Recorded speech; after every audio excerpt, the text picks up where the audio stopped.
Bueno, ya estamos en hora de todas maneras. Bien, vamos a comenzar. Antes que nada, una noticia. Estoy buscando a alguien que quiera hacer la práctica profesional conmigo, no la práctica industrial, sino la práctica profesional, pero no es en el área de robótica, sino que necesitamos desarrollar un software. Es un software de entrenamiento para médicos. Eh, Tenemos todo, así que solamente habría que desarrollar el ejecutable, testearlo, debuguearlo, por supuesto, validarlo, etcétera.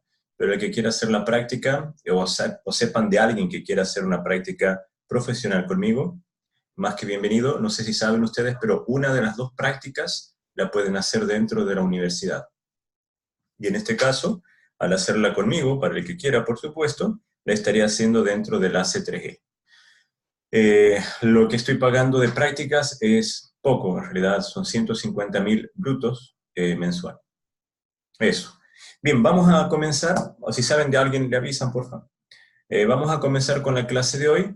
Ya han tenido o han visto el demo que ha subido Darío. Por favor, véanlo. Trata sobre cómo hacer algoritmo de path planning directamente utilizando VREP, que va a ser muy útil para la guía. Lo que voy a enseñarles hoy es una parte de control que es la única parte en realidad que a mí me interesa que ustedes sepan eh, para poder solucionar los problemas que vamos a tener en la guía, pero además el diseño de control que vamos a ver acá les va a servir para cualquier tipo de plataforma.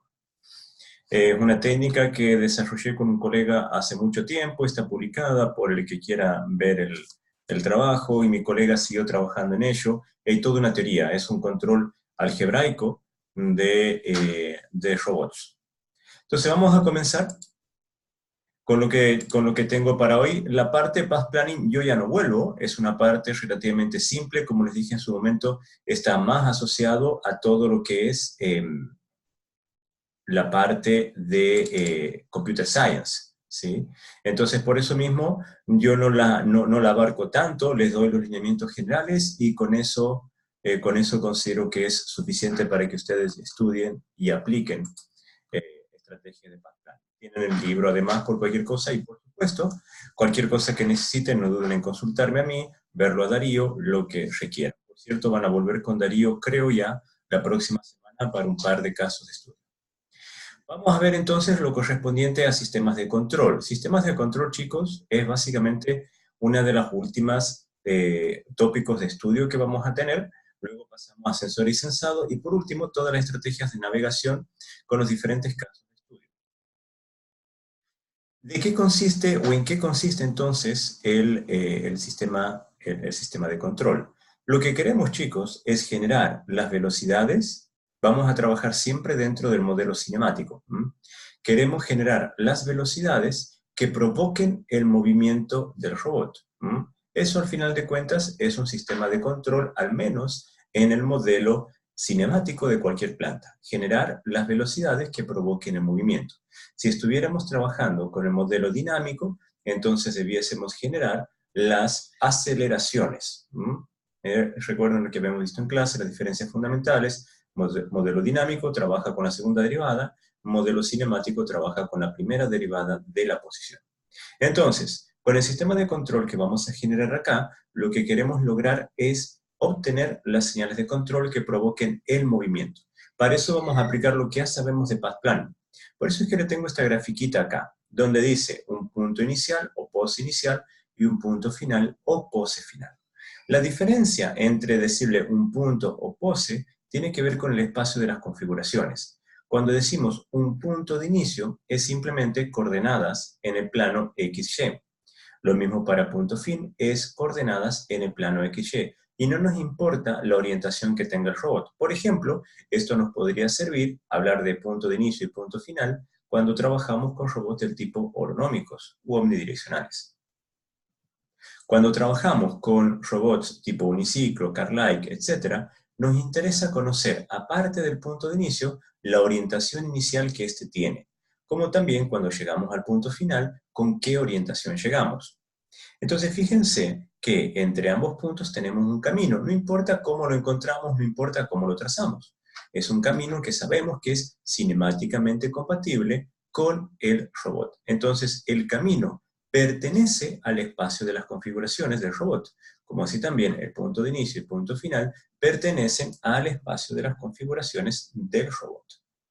Vamos a asumir que vamos a trabajar con el uniciclo, pero lo que vemos acá, chicos, lo que vamos a ver enseguida, aplica para cualquier otro sistema, no necesariamente el uniciclo. De hecho, no lo había pensado, pero tal vez para la guía les coloque un ejercicio extra para que lo quiera, bueno, no sé, la guía 2 y la guía 3 ya están hechas, eh, pero la parte de control no iba a evaluar. No la quiero evaluar, pero tal vez les convenga al menos implementar y jugar un poquito con sistemas de control, así sea que no tenga ningún punto asociado. Recuerden, chicos, que sistemas de control no es el objetivo de este curso.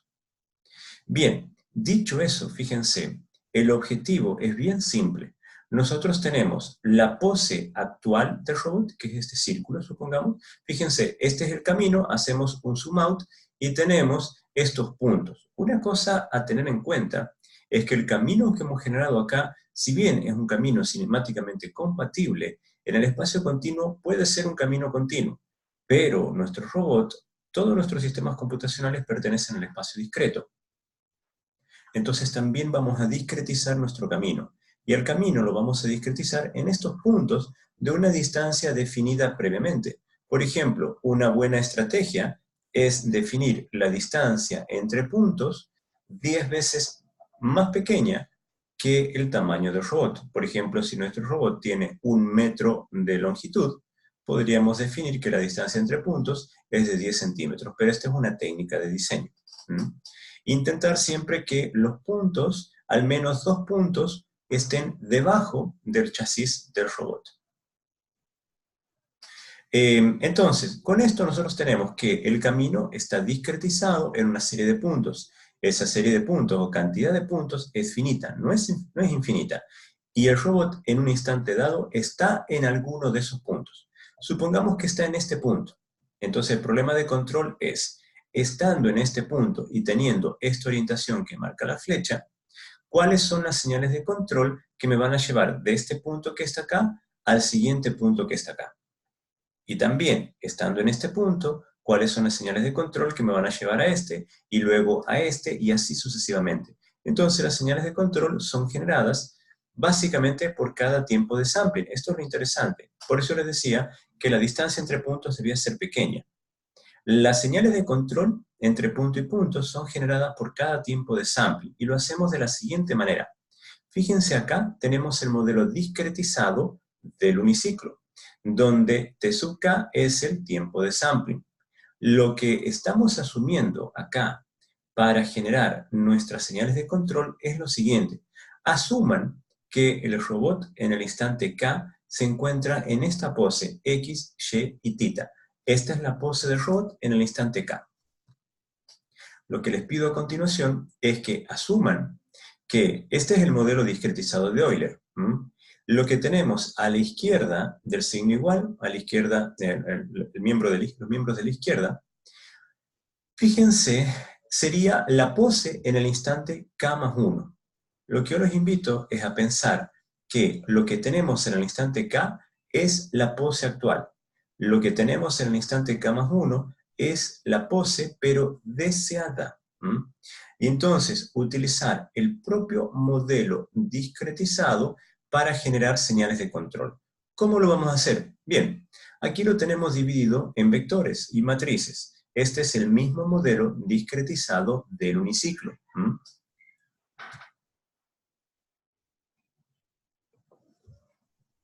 Si ustedes escuchan un ruidito, chicos, es mi beba, perdón. Lo que tenemos acá entonces es X, Y y θ, perdón, aquí X, Y y θ en K más 1, es lo que vamos a asumir ahora como que es la pose deseada. Por eso acá le ponemos como la referencia, que es el camino que hemos generado, pero la késima más una referencia. Entonces, hacemos coincidir la discretización del camino con los tiempos de sampling. Acá tenemos la pose en el instante K y el resto de nuestro modelo. Lo que podemos hacer es operar simplemente llevando la pose a la parte izquierda de nuestra ecuación, restarla con la pose deseada en el instante k más 1, ¿sí?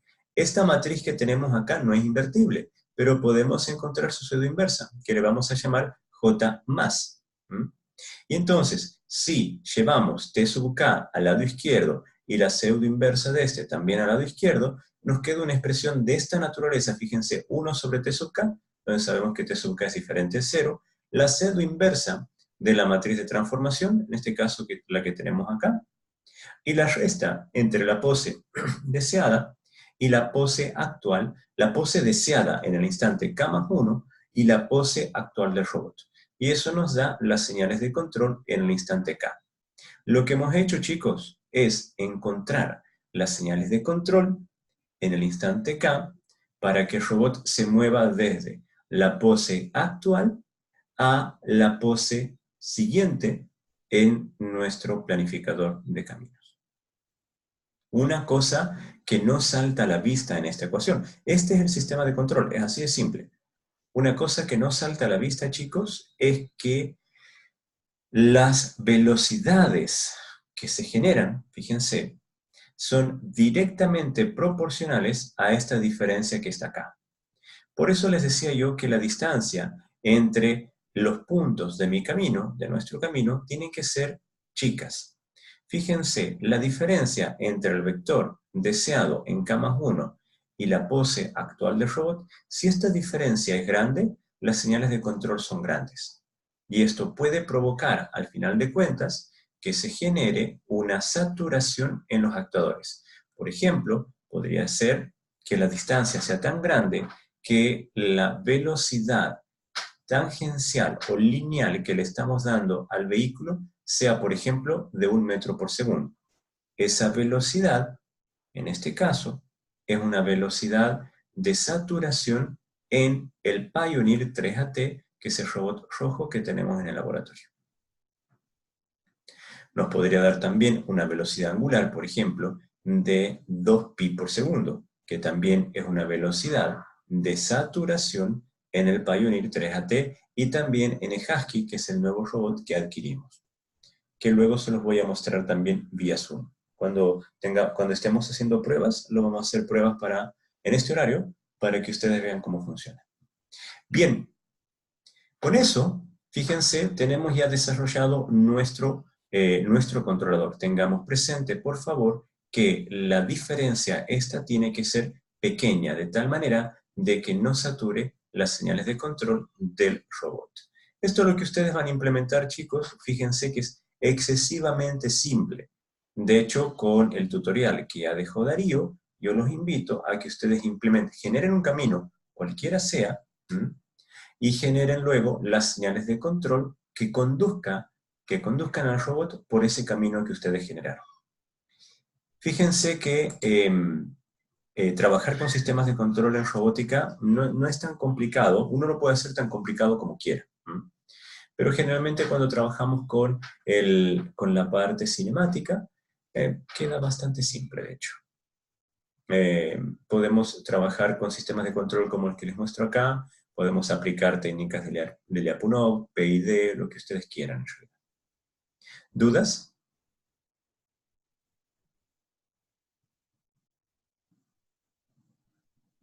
Bien. Parece que Parece que no hay dudas. Ya. Vamos a ver. Ya, gracias, José. Vamos ahora, entonces, al otro tema que corresponde a la clase de hoy. Esto es sistemas de control, es súper simple. Entonces vamos ahora a la parte de sensores. Como les dije, yo no iba a hablar tanto de sistemas de control, le iba a decir lo justo y lo necesario para que ustedes puedan implementar y puedan aplicar conocimientos, o al menos puedan implementar todo lo que vamos a desarrollar en este curso. Bien, ahora voy a empezar, ya les voy a compartir en un segundito más, lo que corresponde a sensores, que es uno de los capítulos, como les dije yo, más fuerte con el que íbamos a trabajar. Bien.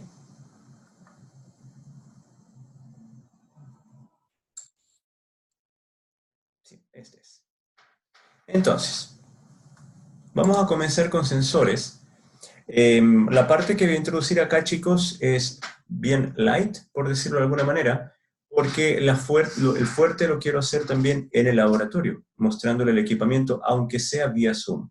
Insisto, aquellos que tengan la oportunidad de poder acercarse al laboratorio, háganlo. Ahí tenemos todo el equipamiento, no voy a decir que todo está a disposición de ustedes, porque mucho pertenece a otros proyectos, pero igual me gustaría que ustedes se acerquen y jueguen y prueben y hagan algunos experimentos con el equipamiento que tenemos. Bien, vamos a sensores y sensado. Lo que vamos a ver acá, chicos, son las características principales, análisis y usabilidad de los diferentes sensores que se utilizan en robótica, y en particular vamos a ver técnicas de sensado. Cuando hablo de técnicas de sensado, tiene que ver con cómo nosotros vamos a operar los sensores, de qué nos sirve la información que vamos a extraer, cómo vamos a procesar esa información, cómo la vamos a combinar y cómo la vamos a fusionar con otros sensores. Vamos a ver este caso de estudio. Yo no sé si ustedes logran ver, pero acá dentro está Darío. Sí, es Darío justamente. Este es un trabajo, a ver, este mini loader lo tenemos automatizado en la PUC, en la Pontificia Universidad Católica de Chile. El equipamiento que ustedes ven ahí es equipamiento nuestro. Lo que es de la PUC es el mini loader, el resto es nuestro. Tenemos puesta una RTK, que vamos a ver de qué se trata. En estricto rigor, no en estricto rigor, perdonen. En el Vox Populi podemos entender que la RTK es un GPS. Ya vamos a ver qué tipo de GPS y por qué está mal llamarle GPS a las RTKs. Pero bueno, el GPS o una antena de GNSS, que es lo correcto, de Global Navigation Satellite System, esta antena es una antenita, lo que hace, por supuesto, es geolocalizarse en latitud, longitud y altitud. Entonces, tenemos la localización, tenemos puesta una cámara estéreo tipo SET, que luego la vamos a ver también. Tenemos puesto un inclinómetro, que como su nombre lo dice, lo que detecta es inclinación. Tenemos puesto una IMU, que vamos a estudiar acá, que es una unidad de mediciones inerciales. Es un giróscopo y es un acelerómetro. Y vamos a ver acá también de qué se trata que una IMU sea giróscopo acelerómetro. Tenemos un LiDAR, que lo vamos a estudiar y mucho, y tenemos también encoders, que también vamos a estudiar. Entonces, los que están acá, chicos, son básicamente, a grandes rasgos, los sensores con los que vamos a trabajar en este curso, y los vamos a estudiar en profundidad. ¿Qué es lo que hacen estos sensores en esta aplicación en particular?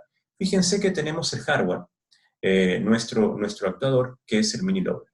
Lo que hacemos es detectar cuándo se está moviendo, en qué dirección se está moviendo, por dónde se está moviendo y qué es lo que lleva en la pala. Entonces, para todo eso, chicos, utilizamos los sensores que están acá. Con la RTK podemos tener la geolocalización. Con la IMU nosotros podemos determinar las velocidades las velocidades y las aceleraciones que sufre el cuerpo rígido, que no necesariamente van a ser las mismas que tienen las ruedas, ¿sí? Porque las ruedas pueden tener velocidad, pero el vehículo puede estar derrapando. Entonces, la velocidad que miden las ruedas no es la velocidad del cuerpo rígido. Tenemos una cámara estéreo tipo SET, que la vamos a ver luego. La cámara lo que está haciendo es apuntar directamente a la pala, porque estima cuánta es la cantidad de material depositado sobre la pala. Tenemos un LiDAR que mide, el LiDAR en realidad es un sensor que mide longitud, que mide rango, que lo vamos a estudiar mucho y mucho acá, porque tenemos más de 12 LiDARs en el laboratorio y los utilizamos en todas nuestras aplicaciones. Lo que hace este LiDAR básicamente es mapear el ambiente. Y luego tenemos unos encoders puestos en las ruedas que miden las velocidades de las ruedas dentro del eje. Ahora, lo que hace el sensor es medir, ¿sí? Es redundante, ¿sí? Pero el resultado que entrega es solamente una estimación. Tengan eso bien presente, chicos. Lo que hace el sensor es medir y mide una variable aleatoria y entrega una variable aleatoria. Y digo esto porque todo lo que el sensor entrega tiene error asociado. Todo. Ninguna medición es medición con 100% de exactitud. Bien, los sensores que están acá lo que permiten es medir el estado del robot, caracterizar el ambiente que lo rodea e inferir, por supuesto, el estado interno del robot. Porque hay otros sensores que acá no están mencionados, como sensores de temperatura, sensores de torque y otras cosas más que hacen directamente la dinámica de nuestro vehículo. Los sensores se clasifican en dos grandes tipos, según su operatoria, según cómo adquieren la medición y cómo miden. Fíjense, según sea la medición que están adquiriendo, nuestros sensores pueden ser de dos tipos, propioceptivos o exteroceptivos. Los sensores propioceptivos miden valores internos del robot. La temperatura, por ejemplo, la velocidad de las ruedas es una información interna del robot. Las aceleraciones, el torque, todo eso es interno al robot. Los exteroceptivos miden la información del chasis hacia afuera. No es dependiente de lo que pasa del chasis hacia adentro. Esas son dos familias de sensores, propioceptivos y exteroceptivos. Por otro lado, tenemos sensores que se llaman activos o pasivos, según la forma en que miden. Sensor pasivo, lo único que hace es capturar información del ambiente. Por ejemplo, una cámara, la cámara de mi computadora acá, es un sensor del tipo pasivo. Recibe la estimulación electromagnética, pero no devuelve nada al medio ambiente. Las cámaras NIR, por ejemplo, esas que colocan en seguridad, las cámaras esas de intensidad, son sensores de tipo activo. Si bien es una cámara, tal vez con tecnología CCD, lo que tiene, chicos, es que ese arreglo de LEDs infrarrojos o cercano al infrarrojo emiten información al ambiente. Y la cámara lo único que hace es capturar la información que refleja. Por eso es que se llama un sensor de tipo activo. Hay intercambio de energía con el ambiente. En el pasivo no hay intercambio de energía. Por ejemplo, el sensor ultrasonido. El ultrasonido mide distancias. El ultrasonido puede ser considerado como un sensor exteroceptivo, mide una distancia, por ejemplo, un ultrasonido montado en un chasis de un robot. Mide la distancia que hay hacia el frente. Por ejemplo, el de los autos para estacionar o para avanzar. Ese sensor, si bien está colocado en el chasis, no mide nada del chasis. Mide lo que pasa alrededor del chasis, fuera de este. Por lo tanto, es un sensor del tipo exteroceptivo. Y es un sensor del tipo activo por cuanto emite una onda mecánica al ambiente. Hay intercambio de energía. Emite la onda y espera que esa onda vuelva reflejada con mayor o menor, en realidad siempre con menor energía.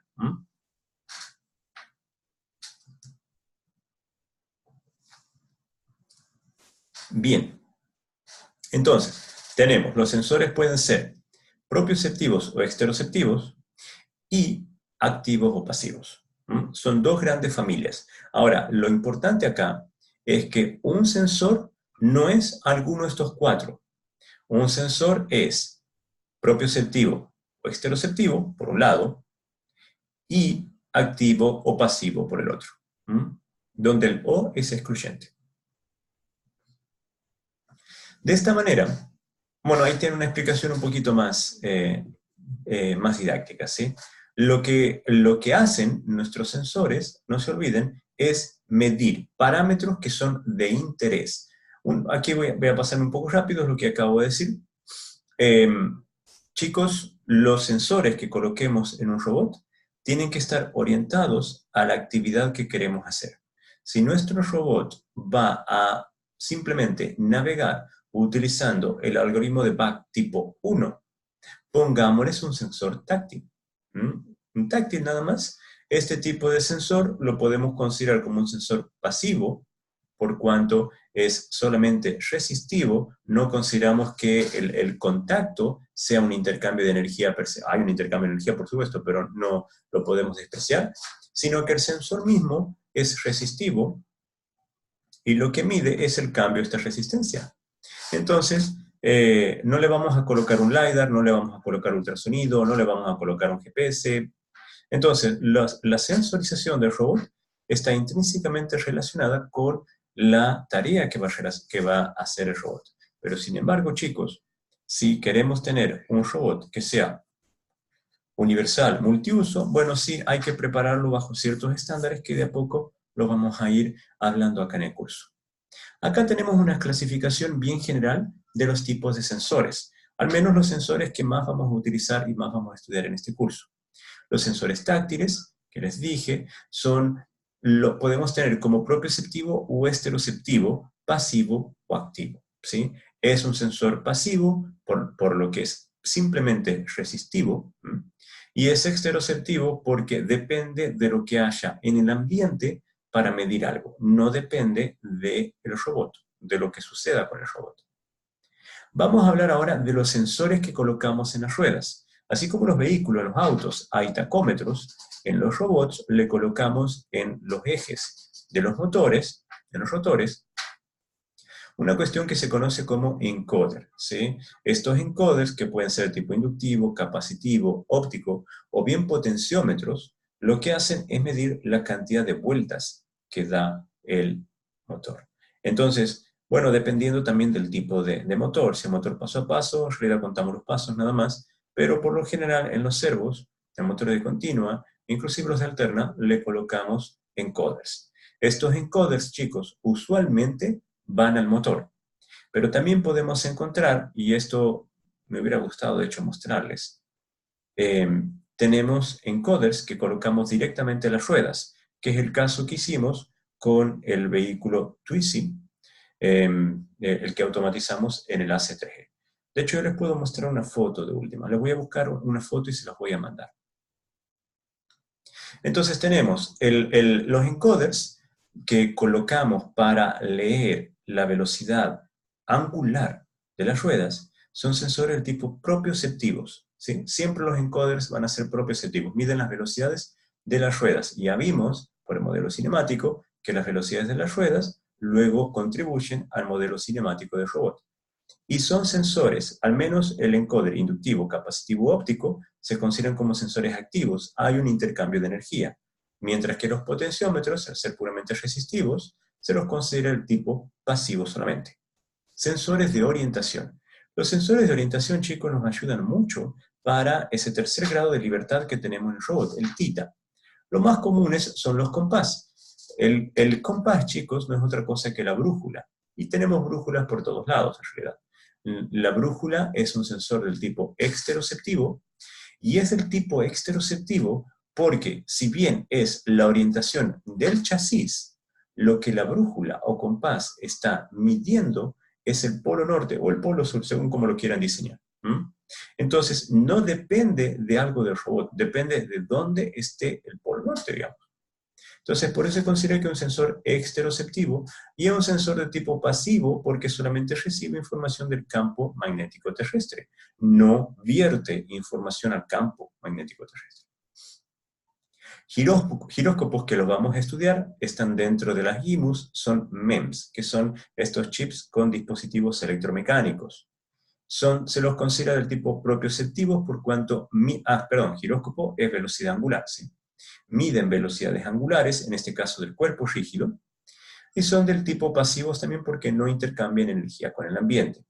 Y luego tenemos inclinómetros, ¿sí? Que solamente miden inclinación, son exteroceptivos porque estos inclinómetros algunas veces requieren por lo general, de hecho, requieren de información que está fuera del chasis. Inclinómetros ya no se utilizan tanto. Chicos, me sale que mi conexión es inestable. ¿Me están siguiendo?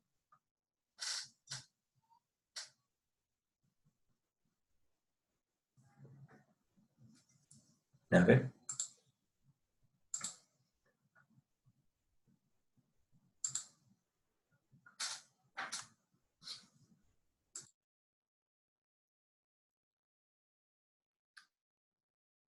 No, gracias José. No, me sale que es mi conexión inestable. Pero bueno. Em, Ya, cualquier cosa, por favor, me avisan, ¿sí? Ya.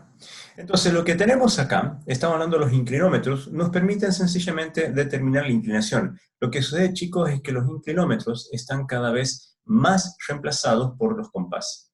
El compás, no digo compases, es compás. Él es plural y singular, hasta donde tengo entendido.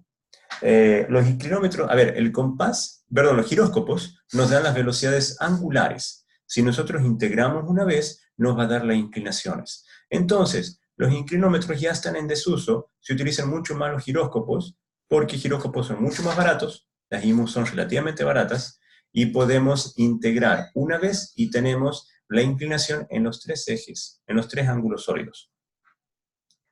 Las balizas, chicos, se los considera como sistemas absolutos para localizarnos. Tenemos la baliza por excelencia, que es, aquí dice GNSS, que es el GPS. Lo que sucede es que GPS es una marca. A pesar de que lo utilizamos como nombre propio, el GPS es per se una marca. Se considera exteroceptivo por cuanto necesitamos de los satélites para localizarnos, no necesitamos del robot. Y esto es, donde sea que esté la antena, se va a localizar, no donde sea que esté el robot. Si colocamos la antena en el robot, sí, pero también podemos tener la antena en la mano, o colocar en un pájaro, no sé. ¿Mm? Se va a localizar siempre donde esté la antena. Es exteroceptivo porque tenemos los satélites, y es pasivo por cuanto las antenas de GNSS solamente reciben información, no se comunican con el satélite. Ya vamos a ver cómo funciona esto igual, pero no se comunican con el satélite. Si no, imagínense un satélite que está a 30.000 kilómetros, con un GPS, con el GNSS en nuestro celular, es imposible que la potencia dé. Tenemos radiofrecuencia, donde radiofrecuencia no la vamos a ver acá porque ya hay ramos que hablan sobre esto, pero por ejemplo RFID y cosas así son utilizadas para localizarnos. Las balizas, al fin de cuentas, sirven solamente para localizarnos. Son exteroceptivos y son activos, hay intercambio de energía. El ultrasonido, que también lo podemos utilizar para localizar, que ya lo vamos a ver cómo trabaja, son exteroceptivos y son activos, y balizas reflectoras, estas ya no se utilizan, ya no se utilizan, son exteroceptivas y son activas también. Son balizas que cuando son iluminadas devuelven una información en particular. Luego tenemos los sensores de rango, que vamos a utilizarlos y muchos. Tenemos el láser, que es del tipo exteroceptivo por cuanto emite una onda electromagnética a intercambio de energía con el ambiente y eso lo convierte en un sensor activo. El ultrasonido, de la misma manera, es exteroceptivo, hay intercambio de energía porque emite una onda mecánica y lo hace sensor activo. Y el infrarrojo, que es el típico, el que mide presencia, el que mide proximidad, de los primeros sensores que uno hace cuando recién aprende electrónica, hay un intercambio de energía porque tenemos que tener el fotoemisor, el diodo emisor y el diodo receptor. Algunas veces vienen todo el mismo encapsulado, es exteroceptivo y es activo, hay intercambio de energía. Y luego tenemos los otros sistemas, los radares, por ejemplo, lo que utiliza la fuerza policíaca para ponernos multas cuando vamos a cierto exceso de velocidad. Es un sensor exteroceptivo porque emite una onda, bueno, puede ser mecánica también, puede ser magnética o puede ser mecánica, dependiendo del tipo de radar. Y hay un rebote de esa onda y ese rebote es el que medimos, por lo tanto lo convierte en un sensor activo. Y los sensores de visión, CCD, CMOS y cualquier otra tecnología, por lo general son de tipo pasivo, a menos que le pongamos alguna fuente que genere luz. Por ejemplo, para estas cámaras de seguridad que les decía que miden intensidad. El sensor per se, el sensor de CCD o CMOS, es pasivo, solamente mide la cantidad de radiación que le llega, pero no emite el sensor. Hay que poner un artefacto extra, como son LEDs o lámparas, pero el sensor per se no emite energía. Y son exteroceptivos por cuanto están viendo lo que ocurre fuera del chasis. Ahora, si colocáramos un CCD, una cámara, hacia adentro del motor, por ejemplo, una cámara termal para medir temperatura, esa cámara termal va a ser activa o pasiva, según sea su construcción, y va a ser propioceptiva, porque vamos a estar midiendo algo que es interno del robot. No se olviden que los sensores, la clasificación propioceptivo-exteroceptivo es de acuerdo a lo que miden. Y de la forma que miden es que lo llamamos activo o pasivo. Bien, vamos a ver acá. Este es otro ejemplo nuestro también. Este dron lo tenemos en el laboratorio. En este dron, lo que yo quiero mostrarles, por ejemplo, es que aquí tenemos la antenita de GNSS, tenemos una camarita GoPro, tenemos, bueno, este es el Brain, que es el microcontrolador, tiene también un inclinómetro, una IMU por ahí. Lo que hacemos, chicos, con este tipo de vehículos, por ejemplo, es medir un montón de variables, en este caso medioambientales, porque lo utilizamos para investigación en forestales como para investigación en agronomía. Lo pongo el dron, porque toda vez que nosotros ponemos un sensor encima de un dron, este sensor está sujeto primero a cambios de temperatura, está sujeto a aceleraciones que no las va a sufrir en un vehículo con ruedas, está sujeto a perturbaciones que le da el viento, está sujeto también a los cambios de temperatura, nosotros nos elevamos 100 metros y ha cambiado la temperatura. Lo que quiero decir, chicos, es que los sensores que colocamos en nuestro robot, más allá de que sea el ejemplo con el dron, están sujetos a condiciones de operación. Y es muy importante que ustedes, cuando elijan un sensor, vean el IP que tiene ese sensor. ¿Cuál es el máximo IP, las condiciones medioambientales que este sensor puede aguantar? Lo que usualmente sucede es que nuestros sensores están afectados por la temperatura, por la humedad, por la iluminación, por el ruido, por supuesto, y por la presencia de objetos. Porque cuando nosotros tenemos, por ejemplo, un láser para medir distancias, el láser, chicos, en su mayoría, trabaja en el rango del infrarrojo. Y si le colocamos un objeto negro, no lo va a medir. Entonces, ese tipo de cosas nosotros las tenemos que tener presente. O lo mismo el ultrasonido, el famoso ultrasonido que está en los autos. Si hay madera atrás, en vez de que haya un automóvil, la madera va a absorber el sonido y tal vez el sensor de ultrasonido va a fallar. Entonces, el sensor que tiene de estacionamiento del auto no nos va a servir para que podamos estacionar de manera segura. Entonces, todo ese tipo de cosas nosotros las tenemos que estudiar a la hora de decidir qué tipo de sensor vamos a poner. Luego vamos a hacer algunos casos de estudio respecto a lo que a mí me ha tocado evaluar en los diferentes proyectos industriales acá en Chile. Terminaba ahí. Bien, entonces, lo que termino la clase de hoy es diciéndoles que a todos los sensores que vamos a estudiar, vamos a ver cómo se comportan ante las diferentes condiciones de operación.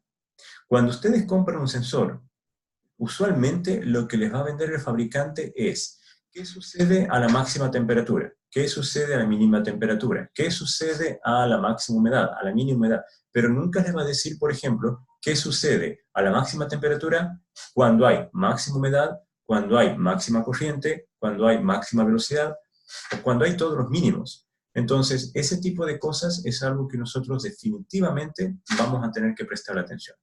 Entonces, para la próxima clase, y esto es el lunes, el lunes, vamos a estudiar los diferentes conceptos asociados a cómo nosotros vamos a evaluar el rendimiento de los sensores. Van a ser conceptos generales y después los vamos a aplicar según sea la naturaleza de cada sensor. ¿Dudas, chicos?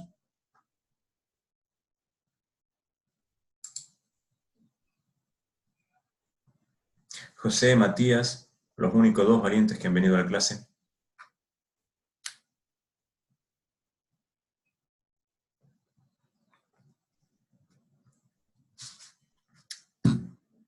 Chicos, ¿están ahí? ¿O estoy hablando solo?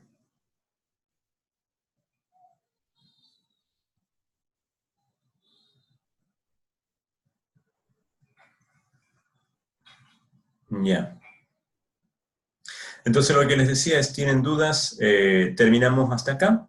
Entonces ya la próxima clase vemos las diferentes métricas con las que vamos a analizar el performance de cada uno de los sensores en general y después de los sensores más importantes de robótica. Y ojalá ya podamos empezar a jugar un poquito con hardware, por menos que ustedes me vean con el hardware. Eso sería. Quiero aprovechar, chicos, y desearles una feliz Navidad. No, un feliz Año Nuevo. Un feliz año, que lo pasen bien en familia, con sus seres queridos. Eh, Cuídense, el mejor de los éxitos para este 2020 y espero verlos pronto. Me escriben cualquier cosa, José, ahí te respondí tus consultas. Matías, lo mismo vos, si tenés algo para escribirme, lo que necesites, me escribís, por favor. Ya, chicos, nos estamos viendo. Cuídense mucho. Chao, chao.